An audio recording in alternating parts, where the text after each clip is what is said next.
Well, we can move off of the wide receivers and head right into the tight ends where these were interesting. The tight end group in the NFL is like not super like I wouldn't say it's like with the wide receivers where it was like, yeah, these are the top 4 guys and it was solidified.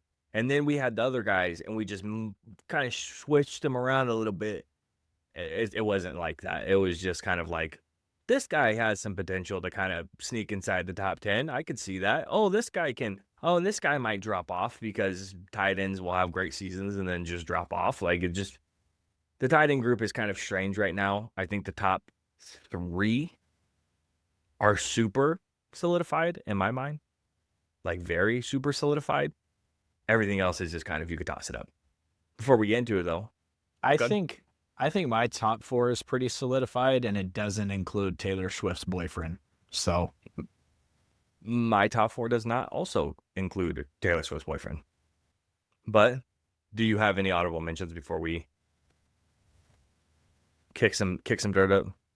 you froze after I said Taylor Swift's boyfriend, so I don't know what you said after that. But besides kick up the honorable mentions, so I'm just going to pretend that you agree with me that he's not a top 4 tight end this year. And I did my agree with you. only honorable mention is the guy that looks like me out of Pittsburgh. And I just, this is the thing with the tight ends is I really don't know if any of these guys are like, you know, Mm-hmm. like Oh no, I'm with you. 6 through 10, you know. Complete So toss-ups. I got Pat Freiermuth there.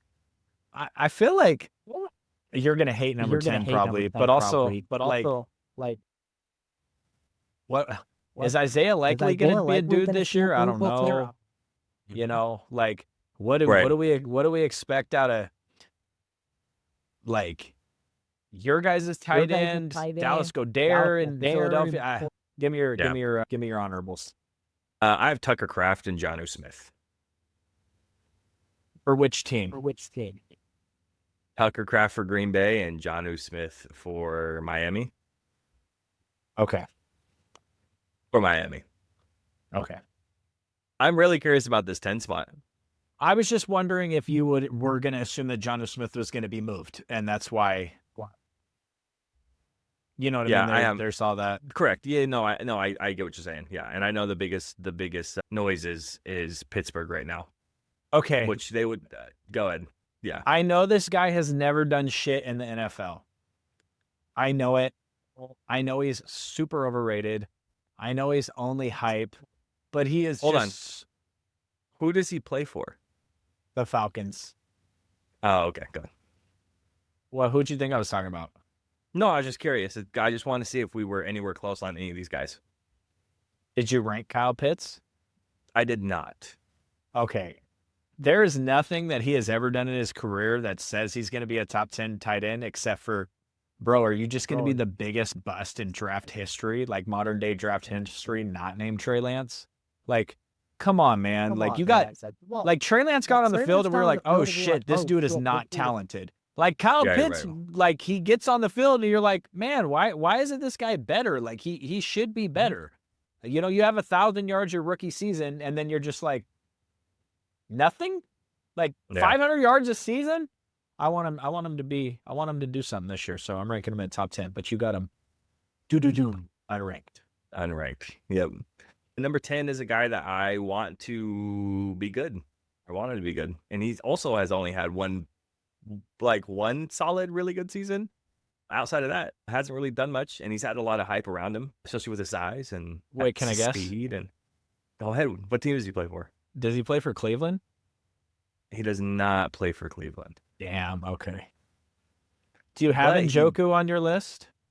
I don't. I left him off. Damn. Okay. I did put, this guy does wear orange though. He does. He plays for his new team, the Denver Broncos. I put Evan Ingram at 10.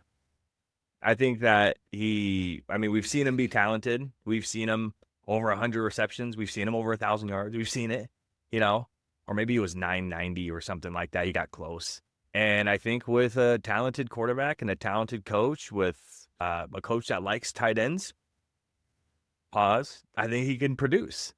So I you want said him. orange, and I thought you were dropping the top 10 Mike Gesicki play there. And I'm like, I love That'd be it. great. I love Joey B, baby. So I'm in. No, yeah, like I said, Evan Ingram. We've seen him be talented. You know, I mean, he had not last year, but the year before, he had 100 receptions. So at 140 targets, he can be talented. You know, I think that you don't have to have 1,000 yards as a tight end to be top 10. That's not the tight end position. Most of them don't hit 1,000 yards. So I think Evan Ingram couldn't hit that 10 because 6 through 10 is up in there completely. We got at number 9. You already brought him up. His coach says he wants him to be an all-pro this year, and I'm curious to see if it's going to happen. And I put Mr. Big Feet himself, can't keep him in the end zone, Isaiah Likely, at my number 9 spot. I feel like this is the most interesting list. I think this is the most interesting list because it's like there's not a lot to argue about it. Like, how did you have him there? It's like, well, I mean, who else am I going to really like shove inside this 6 through 10 spot? Well, at number 9, I had his counterpart, Oh, okay, you do. Mark Andrews. So, who had the worst season ever starting a season last year. But he's been good every year. He didn't have a great year last year, start to his year, which led to Isaiah Likely stepping out bounds on a game-winning touchdown. But, you know, Or a monster game.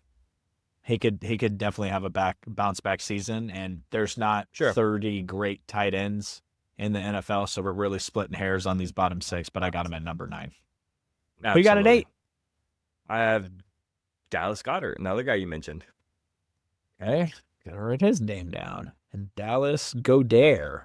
Godert. Yeah, he's been decently productive. He's been kind of in that 8 to 12 range of tight end for a little bit now, and I think it's kind of where he's going to sit. It's just the 8 to 12. I don't think he's going to do anything exceptionally special. I don't think he's going to be a name to like, hey, watch out. This guy might hit 800, 900 yards this year. He's going to be a solid security blanket for Jalen Hurts, but that's as far as it really goes with them. There's not a lot of analytical stuff. What are some of these tight ends, man? I got TJ Hockenson at number 8. He came back from injury last year. He had a good year. He did not have a good playoff game, but it is what it is. TJ Hockenson, number 8. Yeah, he's on my list. All right, good. Who you got? You got at 7. I have Kincaid at 7. Yeah, all right. I got Dalton Kincaid at 7. I think he's hiding a little bit behind Knox sometimes. Luckily, Buffalo plays a lot of 2 tight end sets, so it allows both of them to get on the field. And they're both good weapons. I just think until Kincaid is solidified as that guy, 100,000%, you can't really move him inside of the top 5 or 4 or anything like that because he's not going to get the production or volume of targets until he gets to that point. Even though there's not a whole lot on the team, I mean, Khalil Shakir is fantastic. His separation for yards is really, really high. He's really good. Keon Coleman, whatever, big target guy. But, Kincaid is kind of stuck in an awkward situation, and he could eventually be inside that top 5, but I just don't think it's yet. All right. Kincaid at 7. Who you got at 6? Sam Laporta. I think a lot of people were disappointed with him last year. He still had a solid season, and I think that he's going to have even more production with the losses of, like I've already said, the center in that guard position. I think it's going to be a big deal for Jared Goff, who's not super mobile. So I think those dump offs to Laporta, getting him more involved, I would not be surprised if the offensive coordinator coming into Detroit this year looks at the production drop off from a year 1 to year 2 and says, I want to work on this right here. Because if we don't have Jameson Williams on the field, who's the solidified number 2 for Jared Goff outside of Amon-Ra? And I think he was going to want to make Sam Laporta a guy. So I'm putting him at 6. At number 6, I have the aforementioned Evan Ingram. You have a 6. Okay. I thought I was being ridiculous at 10. All right, cool. I'm cool with that. I'm okay. I'm not even gonna be mad. Have you heard this shit out of Sean Payton was the creator of Jimmy Graham. That was where my mind went to. They want Evan Ingram at the X. They want him split out. They want him all over the place. And so If anything, they're going to force feed him the targets the first couple weeks of the season. If they find success, it may be something they go to the well over and over again, especially with Bo Nix needing safety blankets. So I think he's primed to have a huge year. Yeah, I love that. I think that's awesome. I didn't expect it, but I think it's awesome. Let's go. Top 5. So it looks like number 5, we have the same person. Is it possible? It is possible. What do you got? Mr. Swift himself? Fuck no, I left him off. Oh, did you leave? No, there's no way you left him off completely. I got him at 5. I was like, oh, Jesus Christ. Here comes the Chiefs fans to freak out because we got Travis Kelce as a top 5 tight end in the league this year. The drop-off has to come at one point or another, right? Doesn't mean he's not going to be productive or contribute to the team. He clearly is. He's still top 5 tight end in the league. I just don't think he's going to hit 1,000 yards. I don't even know about 900. I think he could be somewhere in the 7 to 8 range. Contribute to the team. Do those weirdo fucking handoff shovel shit that Andy Reid loves to do in the goal line and have him, taking a handful of touchdowns. He's going to be contributing to the team, and then they're going to kick it into high gear for the playoffs, and he's going to contribute even more there. So I think they're really going to hold off a lot of it until they get to that postseason. His analysis that I'm going to give here is the same as another tight end I'm going to give here. It's like when he got the ball last year, he was still extremely, productive with it. It was just the targets that it just, it didn't seem like. There was a couple of huge plays in the playoffs where he just took the ball all the way down the field. So if you can if you don't need this guy to go out and throw 100 pitches anymore, you can move him to the bullpen and he comes out and only throws 30 or 40. I think he could still have pretty successful seasons if he wants to. It's like, can he transition to another phase of his career? It's a lot like my question, switching sports just for a quick second, is like, if Steph Curry wants to be Ray Allen on the Celtics for 5 years towards the end of his career, just stand in the corner and shoot threes, he'll be able to do that. It just depends if he wants to, once his career as a superstar is over, if he wants to switch into second or third tier role player. Same kind of thing with Travis Kelce here. I think if they tweak up his role a little bit, he can still be super successful. Yeah, I'm with you. You got Hockenson at 4?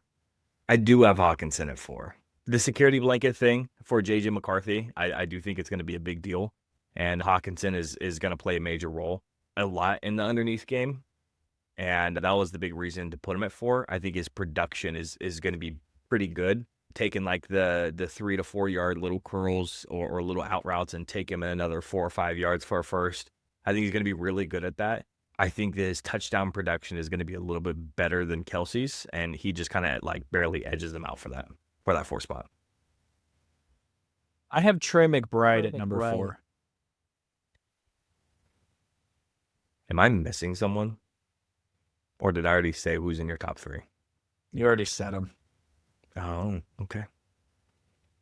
You got McBride at 3. I have McBride at 3, like pretty comfortably at 3 for me. So here's my thing with number 3 is his rookie season has now been washed out by what Brock Bowers did last year. But if you look at Sam Laporta and you look at the advanced stats and what he did his rookie season and his sophomore season, he did the same thing. It was about the same exact thing. It was just the targets. Like his receiving grades were all the same. Like the advanced stuff was all the same. It's just the targets were more spread in that Lions offense. I too, like you, think that Jared Goff is going to make Laporta a big target and a big part of this offense. We got a new offensive coordinator coming in. I don't imagine he's going to be as explosive or exciting as Ben Johnson because how could you be? Right. So I just think going back to Laporta is going to be a huge thing for them. And I have him ranked number 3. Okay. Yeah.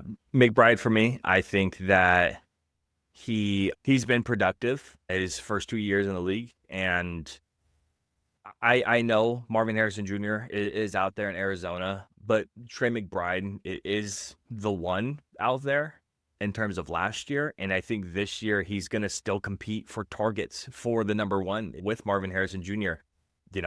I don't think he's competing with targets from Michael Wilson. As decent as a number 2 he is, I think he's competing for number 1 targets out there. So this 3 is definitely, for me, comfortable. But I definitely see where you come forward with Laporta. And then 2 and 1, exactly. It's funny. we just spent an hour and a half on 4 positions, and now we're going to blow through the offensive line in about 10 seconds, I think, because I just do not have very strong takes on that. But Sure. Yeah. we may not be the same. Who do you have at number 2? Kittle. Okay. Yeah, me too.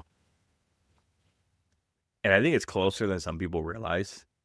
Bowers is just such a monster. My only He's a thing nuke on the is, field. like, if Brock Bowers did what he did last year with suspect quarterback play, what's he going to do this year with good quarterback play? Right. And, like, let me Yeah, ask I you mean- this. Who has Geno Smith's tight end been the last couple of years? Noah Fant. Exactly. He ain't had one. So Right. Yeah. it's a new toy for Geno, a safety blanket that he hasn't had. And so I just like, but despite the fact that Brock Bowers looks like he's 35 when he takes his helmet off, I really like him as a player. And an accountant. Yeah, I want to see him have a huge year, and if that's at the expense of my boy George Kittle, that's fine. Like, I think Brock Bowers can break the single season Kelce records fairly easily in the coming years with the offensive talent they have over there, which is Yeah. to say lack of.